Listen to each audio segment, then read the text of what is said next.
Imagine moving to a new duty station and you have never left your home, let alone been to very many places across the United States, and you don't know anything about where you are going to live. You don't know what the building looks like.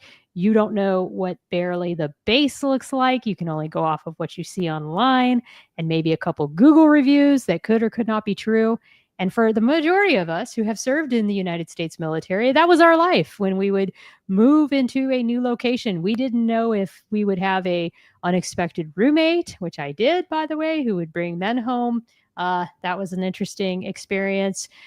You wouldn't know what to think because there just wasn't something out there where you could share information and have transparent conversations.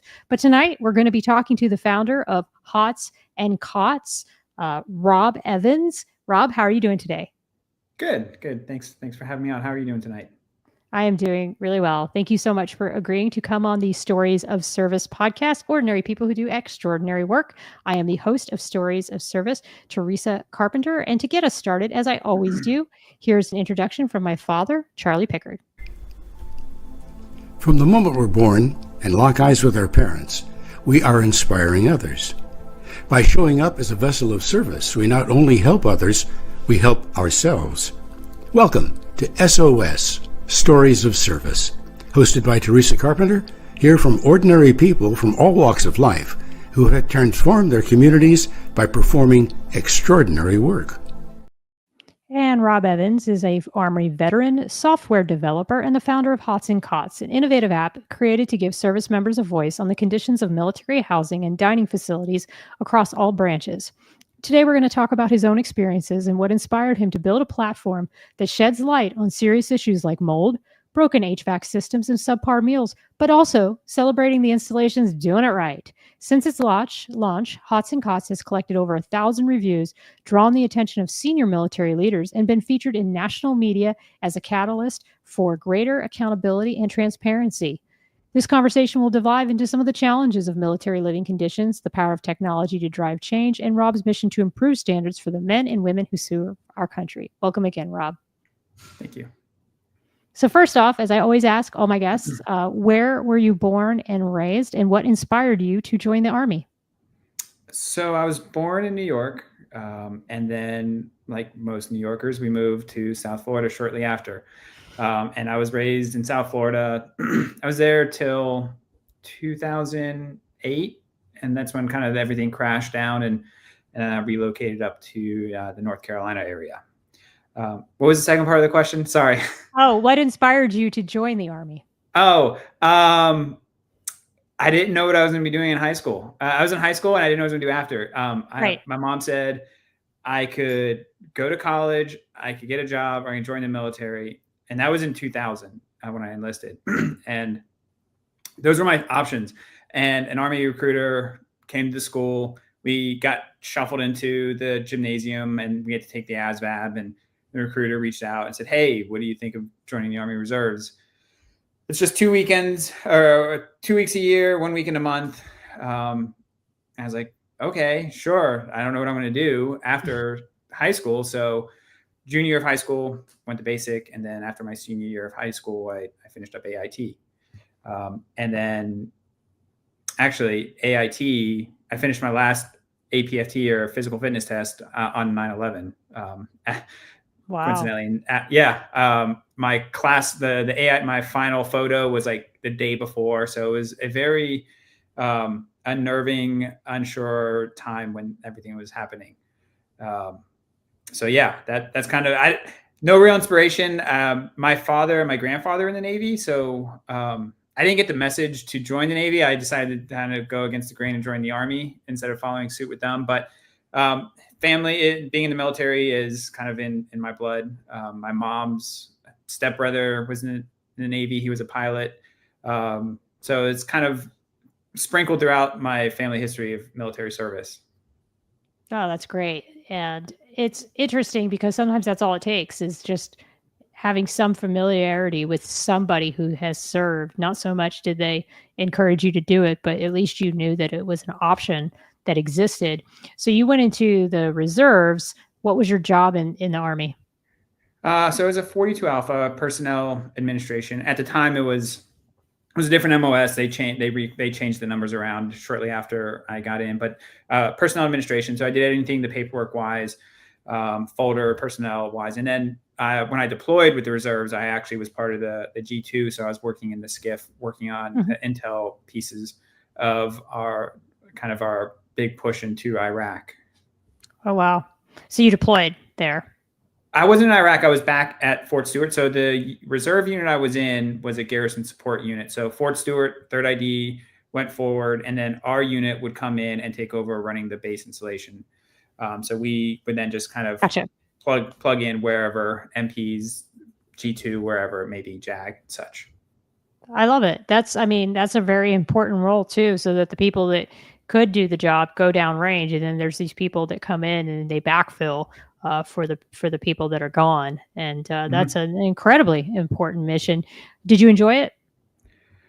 I did, because I re-enlisted in 2009. Apparently, I finished up my 6x2 contract, and then in 2000, as 2009, I think, I'm pretty sure, no, 2008 maybe. I'm not sure. Somewhere in that time. It's all fuzzy now. Yeah. I re-enlisted into the North Carolina National Guard, and I've shared this story before, but I asked the recruiter, just kind of so I can understand and tell my wife, like, am I going to be deployed? Like, because this was during the big push. And he was like, it's a new unit. It's a new National Guard unit. They're changing over to be a sustainment brigade. You're going to be don't have to worry about being deployed. So signed the contract, went over to my National Guard, my new unit. And 2 months later, I got orders from the Army that they were going to reclass me to be a fueler. And they were going to change my unit to deploy to Iraq. So then I went forward to Iraq as a fueler, doing going outside the wire, delivering fuel to the smaller FOBs, forward operating bases, delivering fuel and handling bulk fuel. Wow. That's a tough job, I would think. It was stressful. I mean, it was 2009, and it was the big push. There was a lot of you'd hear about IEDs, VBIDs, like all that stuff going down. Unit, we replaced the right seat, left seat stuff. We did. That unit was hit with IEDs. One of the tankers was hit with an RPG shortly before we rotated in.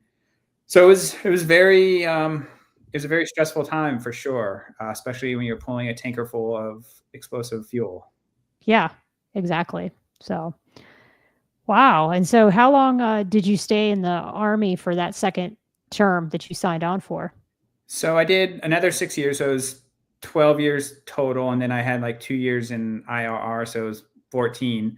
But I finished up in 2014, got out as an E5, and I've been out since. I've explored different opportunities, maybe kind of going back in the Army. Probably most actually recent, as of probably like 3 months ago. But some things aren't going to probably work out. We'll see. I don't know. Yeah. Yeah, it's tough. It's tough too to also take that break in service and then decide if it's what you want to do. And it really all depends on, I think, what they offer you. And if it's an offer you can't turn down, great. But if not, then it's just the way it is, and time to move on. It's interesting because I had definitely periods in my service where you were at like that 10-year mark where I wasn't sure if I was going to keep going or not. And being picked up for an officer program was the clincher for me. I got picked up at the 8-year mark. And that was when I knew. I was like, okay, well, I'm going to have to go through school and do all these other things. So yeah, I'm definitely going to make it to 20. I knew at least that much. It's tough. I miss aspects of it. There's other aspects of it I don't miss. It changed. The Army changed the trajectory of my life. My dad worked paycheck to paycheck. We didn't have a great home life. We didn't have a good quality of life. I was living, there was times I lived in like 4 different houses, three different houses on the same block because we would get evicted. So, food wasn't always easily accessible. So, the Army gave me skills. It gave me a path to kind of move forward, to not kind of relive that life. Substance abuse is really big in my family, and I know that's big in the military, but I think I was able to steer clear of that because of the military and the tools it gave me. And I'm very thankful for that. So I don't know where my life would be if I didn't join the military, honestly. I mean, I could be in a totally different place. Hots and Cots may not be here. Right. It's like the path less traveled. I think about that all the time too. I fought a med board when I was 19 to stay in the Navy, and just recently learned that I probably would have qualified for a medical retirement. And so I think about, like, if I had known, I didn't know anything about VA disability, any of that stuff back then. If I had known all that stuff and that I was entitled to all that, would I have fought to stay in the military so hard? Maybe not. And that's what's interesting. And so you just never know where life will take you, and the fact that you were able to transform your past and make the Navy and the Army something of your present, of your future, is just outstanding. And we have another fellow Army person who's on the call today, Mandy Feint. She says, "Go Army." Excited to listen to this one. Rob is doing great things to actually improve quality of life issues for our service members. Still need to send him water quality reports for military homes impacted by Red Hill. So Yes. You may have heard of her. She's the lead Red Hill whistleblower. So she's a huge fan of you and knew you were coming on tonight. So thank you. Yeah. I met, our paths crossed recently, and I've been following her since, and I'm big supporter of what she's been doing as well too, in that space. And I'll keep looking for those reports, Mandy. Yeah, she's coming on my show this Tuesday, so okay, she may talk about it then. We shall see. But I'll listen. Yeah, I'm excited to have her back on. She's been on before, but she has some updates to give us, so it'll be wonderful to host her again. So Nice. I'm excited to have her on. We just spent a good bit of time together this past weekend in New York City for the New York City SEAL Swim, and that was amazing. So we might be discussing that too. But anyway, so when you decided to get out of the Army, how was the job prospects? Were you scared? How did the transition go? It wasn't bad because I had a job already lined up being in the National Guard. So it wasn't a problem job prospects. If anything, it helped me kind of being in the National Guard, helped me land a job. Being in the reserves, that's where I kind of got into information technology, working with computers, and I kind of took on to that. My dad built houses. My mom was a receptionist at a doctor's office. So computers wasn't a really kind of a big thing in my household. So being in the Army gave me those skills. I was able to transfer that to my day job and kind of go from there. So job prospects wasn't really kind of a concern. It was, my employer was great with me going to my drills and being away. So that wasn't so much of a problem. Thankfully. Awesome. I've heard horror stories though. Yeah. I mean, I'm having a pretty smooth transition myself, but I think that's because I prepped for it for a long time and knew that there would be this whole nother future afterwards. So totally understand. So tell me a little bit about what inspired you, or what was the dawn of how Hots and Cots came about. So the Government Accountability Report came in 2023, and I've been involved. When I got out of the National Guard, I was still involved with the military through social media and other spaces. But then the Government Accountability Report came out. It talked about the Army barracks and the conditions they were in. And they were comparing primarily the Army, but they also correlated them to different branches. Like they also experienced their own challenges with the conditions of the barracks. And I kind of had a moment of, there wasn't anything in this space to kind of show the conditions of barracks.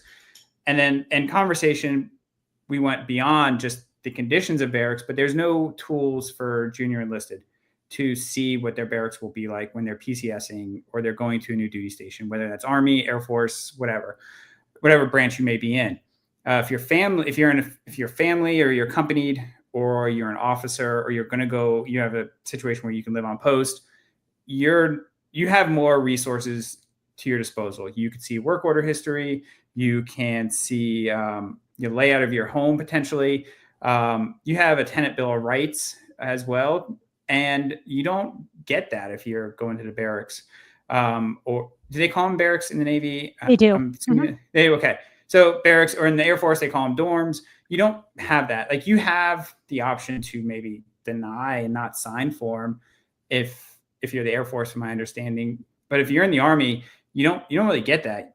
Just this week, I spoke with a soldier who was going to their new duty station, and the NCO showed him his room and was like, "The janitor closet's down the hall. You can clean it if you want, but this is your room." Like, that's the soldier's first impression, one of their leadership, two of their installation. Like, and that's like, you wouldn't. Sounds sad. Yeah, it's very sad. And like, if you're signing for an apartment, you're not gonna. That's not that you're gonna get. Like, you're gonna have a apartment given to you that's clean, and if not, you can just like not take it. But you don't have that option if you're junior enlisted. You can maybe ask, but depending on the NCO, they'd be like, "No, right. go kick rocks. This is your room. There's the janitor closet." So I wanted to find a way to give those junior enlisted a voice and a platform where they can share their experience, whether that's great, a 5-star barracks, a 5-star dining facility, or a 1-star barracks, and be able to have a resource and a tool that when you go to PCS, you can say, "Hey, I'm going to Fort Bragg. What does that installation, what did the barracks look like there? What does the dining facility look like?" Or if I'm going to Norfolk, what did the barracks look like there? So that's kind of what got me into wanting to create Hots and Cots, to give those in the barracks and who's going to be living in there to have a voice, to feel like they're being heard. I love it. And one person had a question that came up, and please feel free to post in the comments your questions, because I always say to my audience that the questions I get in the chat are sometimes better than the questions that I can even ask. And says, "This is awesome. It's great to hold the military accountable, but I wonder whether there'll be any kind of retaliation for posting information on the app." So tell me a little bit about how it works if somebody did get those, crappy, dirty, smelly room and they want to start posting pictures away. I mean, is there a way that these people will now be retaliated against, or they'll be discovered through the app? So it is anonymous. I left that part out. So the app is anonymous. So you don't have any. It's anonymous as long as you're not providing like your room number and your name and your leadership, which I constantly am moderating the content to make sure there's no OPSEC or personal identifiable information. But there has been some folks that have gotten upset, but I haven't heard any major any sort of retaliation. I've heard of mass retaliation because they found out something got posted on Hots and Cots, they didn't like it, so that NCO took it out on and everybody, and that's unfortunate. And that's kind of the problem that is kind of gets us to this issue where service members will accept the barracks how they are and like, well, this is my life, I'm just going to live in this mold. And that happens because I don't want to come forward because I'm going to get in trouble for coming forward. And that's kind of how we get in this vicious cycle of you don't have soldiers coming forward to leadership and really telling them the issues. This is why you don't have soldiers submitting work orders. Or service members submitting work orders. So there has been like mass retaliation, but there hasn't been any retaliation as far as I know to an individual. That's awesome. Good. So tell me a little bit about what you see in terms of good to bad. Because I would say, like, even in Google reviews, the reason why we see so many good Google reviews is because the businesses a lot of times will give incentives for people to put reviews, or they'll have their friends put reviews. And we all know there's probably, I mean, maybe I'm wrong, but there might be I know it's this back in my day, and I don't know if it's now the same in the Navy, but it used to be the culinary specialists, where they called them MSs back then. I think mess specialists used to run the berthing. I mean, the barracks. And I wouldn't think that they would be encouraging people to put positive reviews. Maybe I'm wrong. But sometimes we probably see more negative reviews, and we haven't even gotten into the dining part of this. And I have a lot of questions on that, but let's just stay on the barracks side. Sure. Do you see a lot more housing review? And and correct me if I'm wrong, is this just barracks, or is this also military housing on base? So you can do military housing on it. So I started Hots and Cots with the focus on barracks, but as I was doing this more spouses and individuals who are living in housing reached out and like, hey, this is not just an issue in barracks. And I kind of had an idea that it wasn't just barracks. From just loosely, I knew Oh housing yeah, I mean, there's was. lawsuits going on about Yeah. the mold issues and other things. So of And course, I think there's a lot of great organizations that do a lot of things in that space. But there was still that space, like there was nowhere to report things other than the Facebook pages. So I have added an option to mark things as housing if it's a housing review. So long story, the long-winded answer is yes, you can also post housing. You just have to mark it that it's a housing review. gotcha. Is there consistently more negative reviews than positive reviews that you see, just in general? I do, Yeah. but there's nothing stopping barracks managers from posting positive reviews. There's nothing from stopping leadership from posting positive reviews if there's good barracks. Hots and Cots is inclusive to all. So if you're a barracks manager and you have some great looking barracks, I mean, post them. Right. I want to be able to show if you're a barracks manager and you're managing these barracks and they look great. I mean, post them. I mean, because you're not just then showing the other side, but you're also providing a resource and a tool for those that are going to be coming to your installation and know what their things are going to be like. So, but yes, there's unfortunately more negative. I see a lot of that. Right. Is the people who are posting, is it ever, it's not usually the barracks, are the barracks managers civilianized? I don't even know anymore. Like I said, back in my day, it used to be people who were mess specialists, now culinary specialists. That was one of their other duties was habitation. But I'm not sure how that works across the services. It's mixed. I think some of it in the Air Force might be civilians. I think even the Army might have some civilians. But going back to the government accountability report, they talked about the barracks managers aren't fully dedicated to managing the barracks at some of these installations. So it's like an additional duty on top of whatever their day job is. So you don't have folks that are actively managing the barracks full time, unfortunately, at least on the Army side. I'm not sure how it might be in the Navy and the other branches, but Gotcha. it's a tough job. I know the barracks managers have it hard, and that's something I've been pushing for is, you need to have somebody dedicated to managing those barracks. Yes, you do. And walking through them. If the rooms aren't being occupied, then make sure they're still clean. And if they're not clean, then I don't know, follow whatever process whatever the SOP is, whatever the regulation is, or the barracks manager handbook says to do in those situations. Yeah, I was, you're reminding me when I was stationed at Great Lakes and fighting my medical board, that was actually one of my jobs I worked with the barracks managers, and I was one of those barracks petty officers, and I stood a watch in the barracks. And I think I did that for a good 6 to 8 months. And I enjoyed my time. I had good barracks managers and I had a good CS that I worked for. And it was instrumental in helping me actually fight my med board because I started thriving in that position and doing those jobs. So it can be a good experience. Unfortunately, like you say, sometimes it isn't. And that's a shame. And it is a shame that this isn't a full-time job, because then we get into work orders and when things need to be fixed and when HVAC isn't working or AC or whatever, what have you. So what have you seen is that process for trouble calls and tickets and other things? It's a broken system. It's a broken system right now. I remember one situation at an Army installation where there was a logbook where you would go log your issues, and the barracks manager was supposed to send those issues up.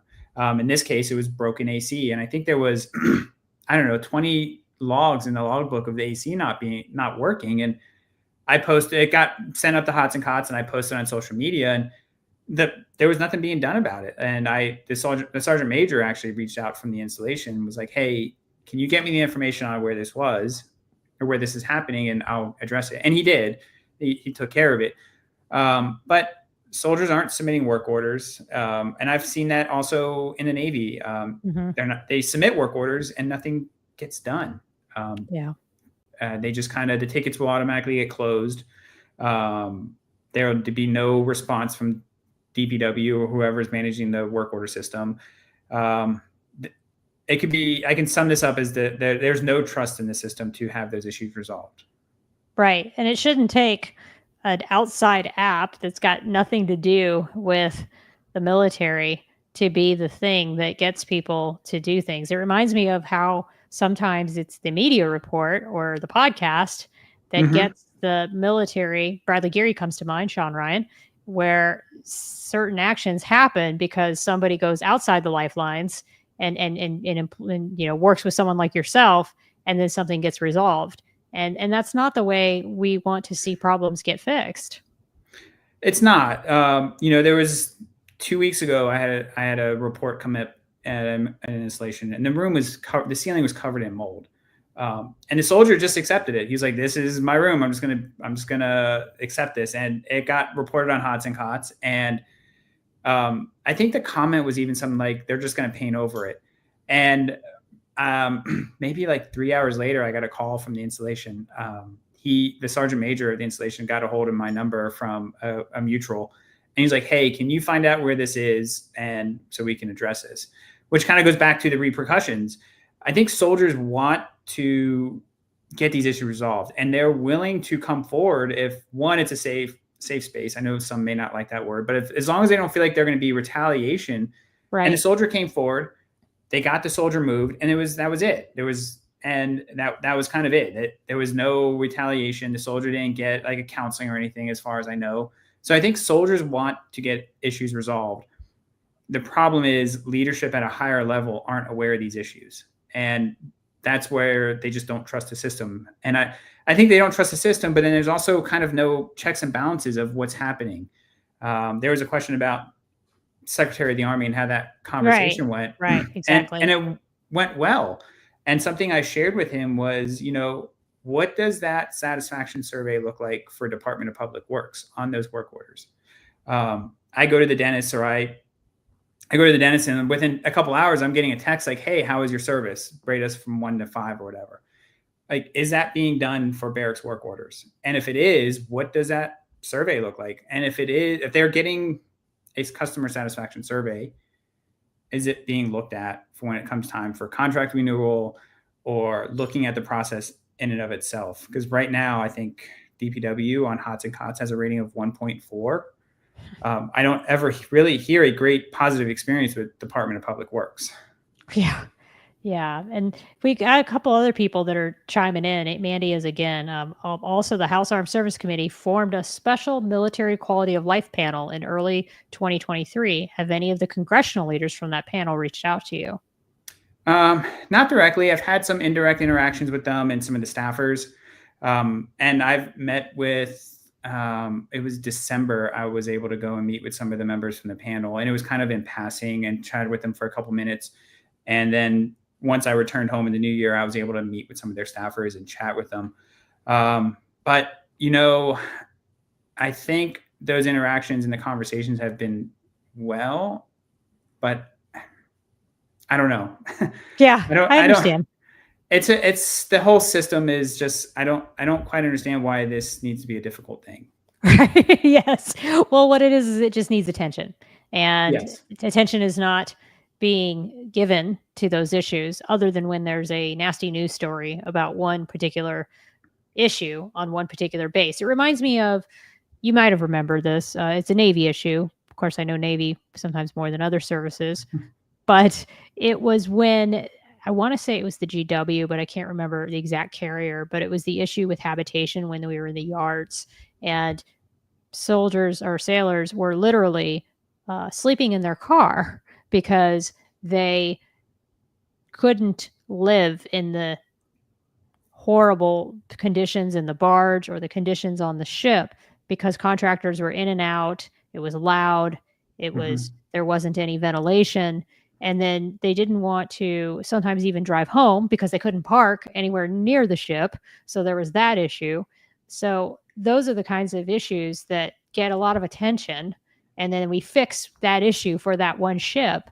But then we don't look at the larger issues that are taking place. And it sounds like that's what's happening here with Hots and Cots, at least on the habitation side, is that we're fixing the one issue that comes up on the app that makes people, gets a lot of attention, but then there's not this larger fix that is happening, because you're still seeing lots of complaints, right? This hasn't slowed down or anything since you started.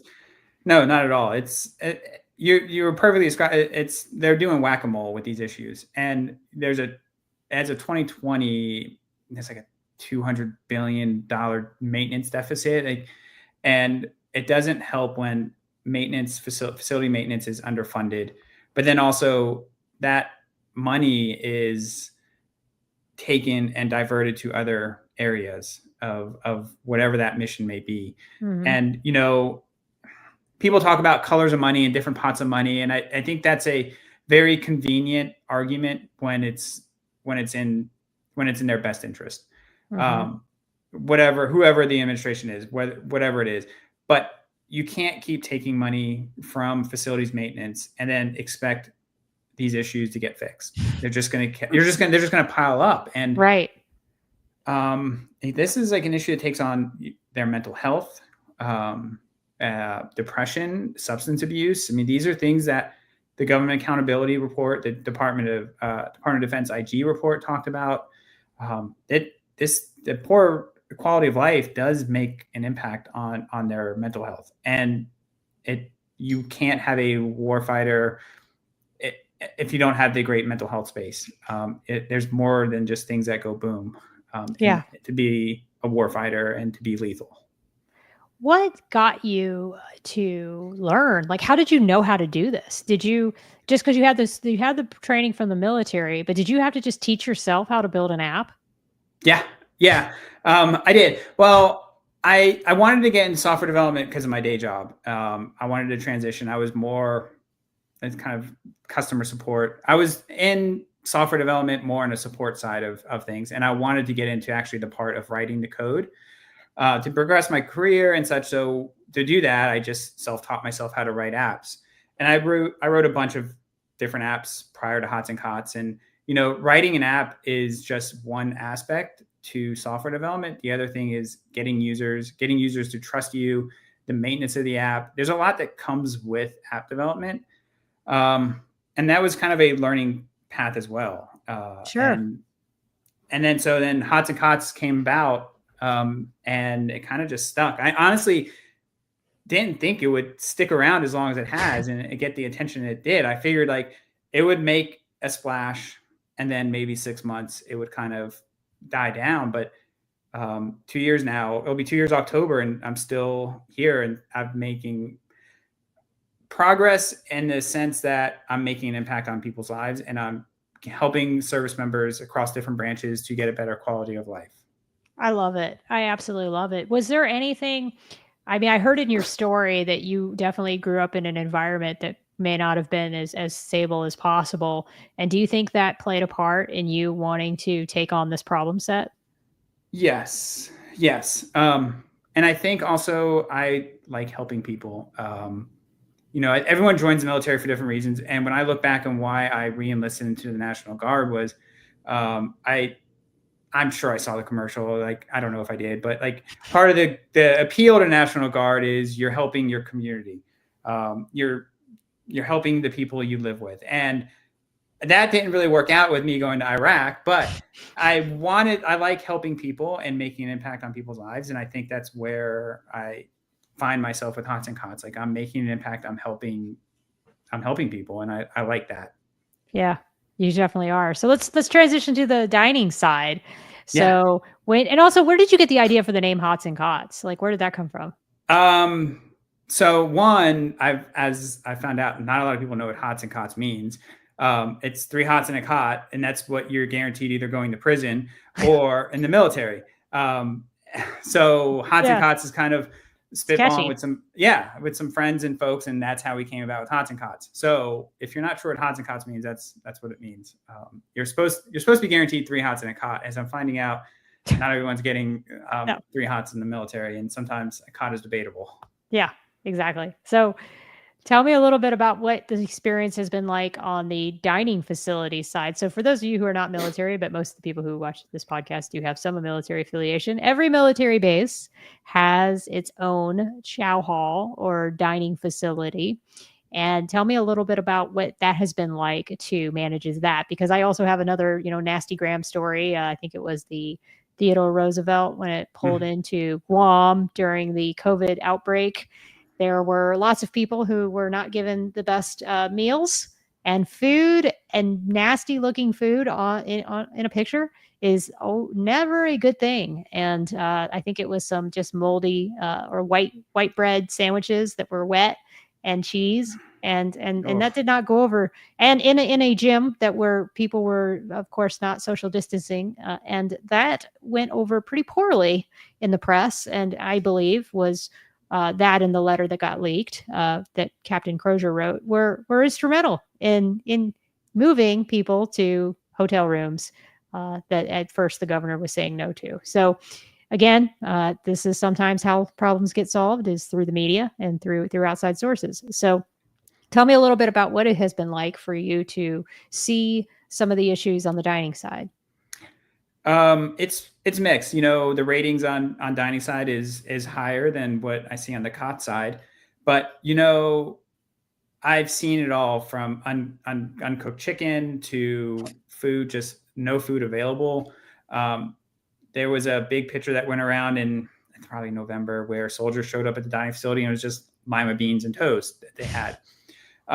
Now, as that story developed, they needed to wait like another 15, 20 minutes and there would have been some more food. But that's what the soldier had. And, you know, soldiers don't always have them, service members don't always have the most time available for food. Sometimes they're working night shift.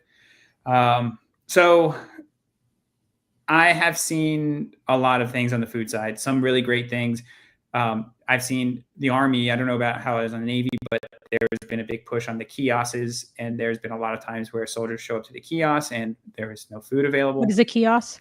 Think of gas station food, airport. Oh, okay. We call it the speed line on a Navy ship. Yeah. Okay. Yep. So if you like go to the airport, it's kind of like that pre-packaged food that's already prepared. Yep.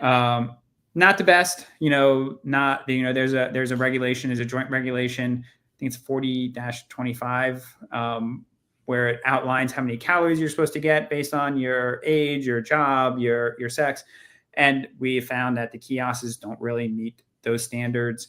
And at times dining facilities aren't even meeting those standards. You know, I've seen undersized portions of protein, and there was a review that came in and somebody made an excellent point was, I get this small portion of protein, but then I can have unlimited cake and bread. Oh man, that pisses me off, especially when we're dealing with an obesity problem and we're dealing with problems with people not being able to meet the physical fitness standard. But then we go to these dining facilities and it's just like you said, bread, junk food, desserts. That is unsat. Processed foods. It's just so. I'll share this story of Fort Carson, and I don't want to. Fort Carson had a lot of struggles. They were one of the installations that ran out of food at the kiosks. They were the ones with food not always readily available at the dining facilities. And through working with Hot, like they worked with me. Like I met with Fort Carson's PAO, one of their PAOs, and they looked at the reviews. And I'm sure I wasn't the only point of data point that they use to make improvements. But, you know, I see it in the data and the reviews that come in on Hots and Cots, and I saw the scores and average ratings go up for the meals. So Hots and Cots, I feel like made an impact there. You know, they were getting a lot of 1 stars, 2 stars, really bad press, and they turned that around. And their CG just made a post, I think like 3 months ago, talking about how they're going to start opening dining facilities again on the weekends. And like they made all these adjustments, and you see that in the reviews, you see that in the food. And I think that's the power that I see with Hots and Cots, that soldiers have a place they can go, they can post their reviews anonymously. And then it's on leadership if they want to listen and take that data and use it to make improvements or not. Right. And they should be. I mean, I think this is like you say, a morale issue, and it's a mental health issue. It's a readiness issue. It's a lethality issue. People who are being treated well will say good things and will work harder and do more because of the fact that they're being treated with respect, and they're being treated fairly. And so that's why this is such an important resource. Where do you see this going? Like now that you've had this for 2 years, you never expected it to go past 6 months. what do you see kind of the future for it, and where do you want to take it? So I've wanted, since I've launched Hots and Cots, I've always made it available free for users and for the leaders in the military. Like, I'm not trying to paywall this data from the Army or the Navy. Like, I've been very open and transparent that I'm willing to work with the Army and the different branches on utilizing Hots and Cots as a system to collect data on quality of life. Right. Yeah, because someone asked about this. Have you done any kinds of analytics on the data, and wonder, about the money dedicated and whether, So people are, you have a treasure trove now of data for the last 2 years all across military installations. So I could go and pull up an installation, Norfolk or Schofield Barracks, and I could see what those reviews are like, what the data, what the sentiment is like, how are service members viewing that installation. Because right now, I don't know if the Army or the different branches have this type of data for quality of life. They have these different systems. Does the Navy have ICE? The ICE system? We do have ICE complaints, and each command does a equal opportunity survey or a command survey every year, and that may or may not, I don't know, ask questions about dining facilities and the housing, but I can't recall off the top of my head. It's been so many years since I've taken one, if that's something that is included. But as far as I know, like you say, if they're not even tracking work orders, something tells me that there might not be a centralized tracking system that's doing this. And with ICE, you can't even upload media. You can't upload images. So you have this disconnect of leaders who may, and I know this, who think that issues aren't that bad. So with ICE, you can't submit photos or videos. So let's say a service member, a sailor, submits a review, submits something there, a comment about mold. Well, it's on to that person reviewing the comment, which may be weeks later, to say, is it really mold or is it just dirt? I don't know. We'll look at it later. And it gets thrown aside. But when you include a picture of a ceiling full of mold, there's no question, like, okay, that's mold. And it's tangible. It's very tangible. But also, you're working with 18, 19-year-olds, and ICE doesn't have an app. It's not mobile friendly. I've asked this to leaders: go to ICE and try to leave a review, try to post something, or try to navigate that. And if you're over those barracks or dining facility, you may not see that information for weeks if you have access to it. Right. So to answer your question, I would love to continue. I want to work closer with the military. I've met with the Secretary of the Army. I've proposed this. There's legal issues. There's legality things they need to work around. I don't know what that looks like. But there's got to be a path forward. Right. I feel like you could create something like at the DoD level that would do what you're doing and not in a commercial standpoint. Like, I feel like you, Undersecretary for Personnel and Readiness, looking at you.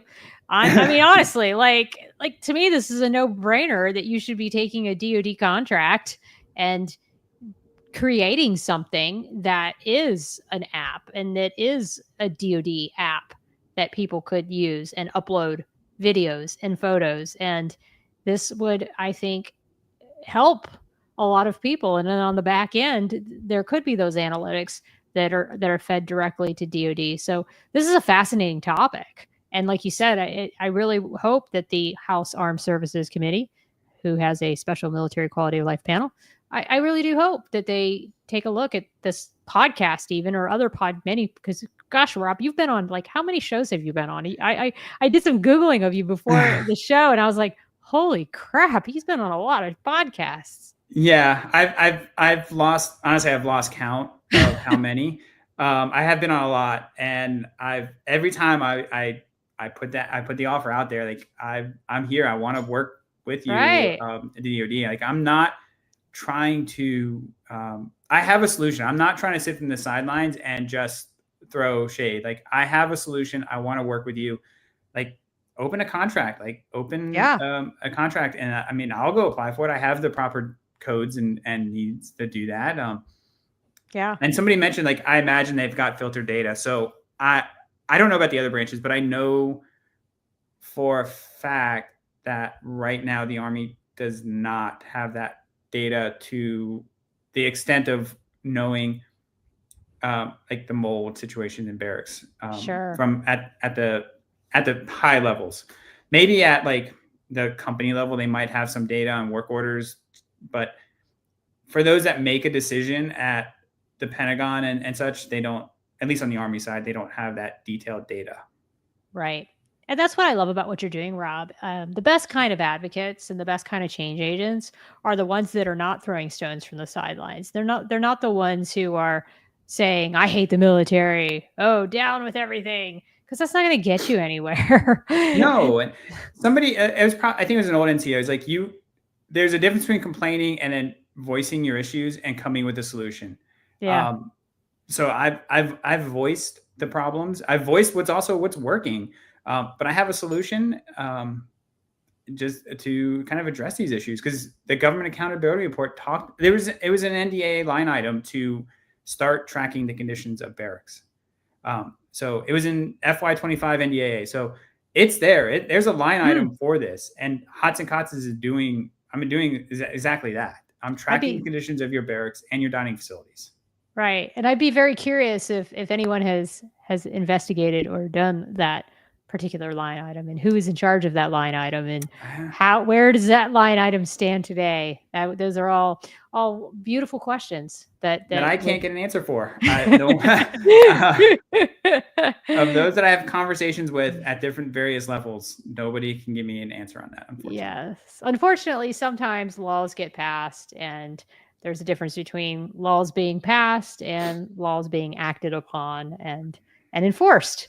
And so sometimes it takes a couple times and a little bit more, gentle reminders for those things to be worked. But I love what you're doing, Rob, and I see this just getting bigger and bigger. And not only have you done podcasts, I mean, you've done also, I believe, some media as well with Hots and Cots, correct?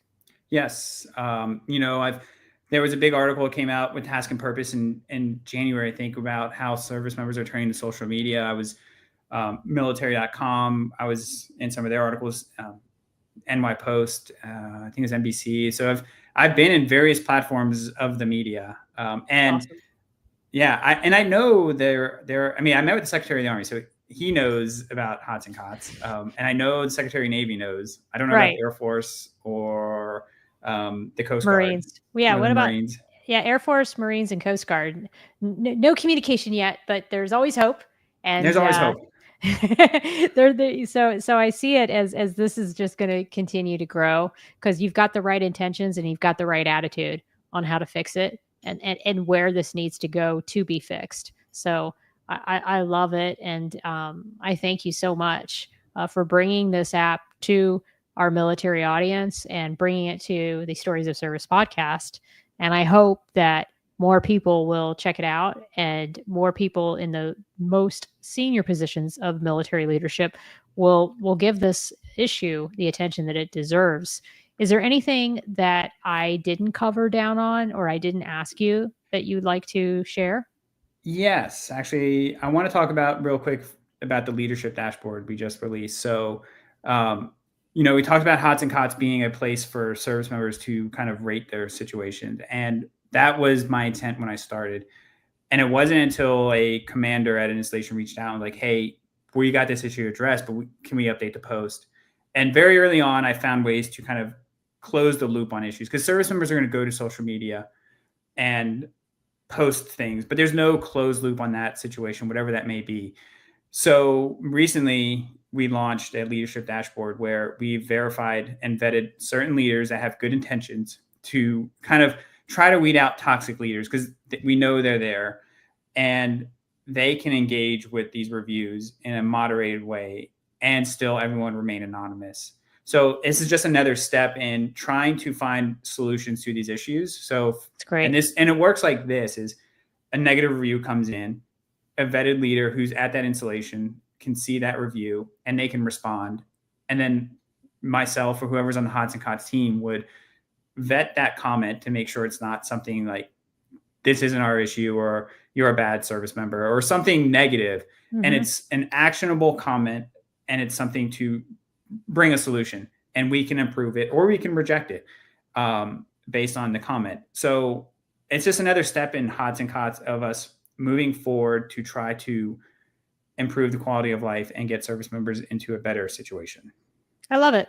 Yeah, no, that's great. And that just shows the evolution of the app and how you're taking it into new places and making it more accessible and more user friendly. And again, not just a bitching platform, which is not helpful for any of us. So I love it. It's focused on finding solutions, which is what we all need. So thank you so much. I really appreciate you taking the time to come on and being so responsive when I reached out to do this show, because these are important issues, and you're doing something in the military space that, like I say, nobody else is doing. And I think that ought to be commended. So thank you. Thank you very much. Thank you for having me on. Awesome. Well, I'm going to meet you backstage to say goodbye, and then I'm going to go full screen. But again, thank you so much for coming on the Stories of Service podcast. Thanks all. All right, guys, that's a wrap for Thursday night. Next week, I once again have 2 podcasts. I was only going to do one, but then, of course, saw Mandy fight in New York this past weekend, and I wanted to have her back on. I've been wanting to have her on. She's got some updates to share, not only about Red Hill, but about the Warrior Games and some other things that she's into. And then on Thursday, I'm having the host of the podcast, Permission to Speak Freely. He is Damo. He's been hosting that show almost, I think, as long as I've had my show, maybe longer. And he is doing wonderful things in the Navy podcast space, primarily geared towards the enlisted sailors. And it is an amazing show. I always get good nuggets of wisdom from him, and he's a wonderful filmmaker too. So just can't wait to have him on. As I always end these calls, I hope you enjoy the rest of your evening. Please take care of yourselves, take care of each other, and bye-bye now.